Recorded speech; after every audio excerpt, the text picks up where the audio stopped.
2018 ஆண்டு அக்டோபர் 3ஆம் தேதியில் பிரேம்குமார் இயக்கத்தில் விஜய் சேதுபதி மற்றும் த்ரிஷா நடிப்பில் வெளியான திரைப்படம் 96.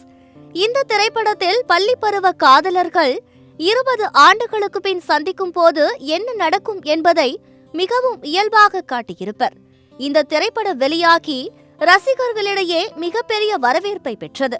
96 திரைப்படத்துக்கு பின் இயக்குனர் பிரேம்குமார் மெய்யழகன் திரைப்படத்தை இயக்கினார். இந்த திரைப்படமும் ரசிகர்களின் பாராட்டை பெற்றது. இந்த நிலையில் 96 திரைப்படத்தின் 2ஆம் பாகத்தை இயக்குனர் பிரேம்குமார் இயக்க உள்ளதாக தகவல் வெளியாகியுள்ளது.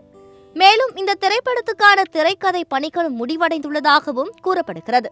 இந்த திரைப்படத்தில் விஜய் சேதுபதி மற்றும் த்ரிஷா நடிக்க உள்ளனர். இந்த திரைப்படத்தின் 2ஆம் பாகத்தை டான் பிக்சர்ஸ் தயாரிக்க உள்ளதாகவும் கோவிந்த் வசந்தா இசையமைக்க உள்ளதாகவும் தகவல் வெளியாகியுள்ளது. இது குறித்து அதிகாரப்பூர்வமாக தகவல் வெளிவரவில்லை என்பது குறிப்பிடத்தக்கது.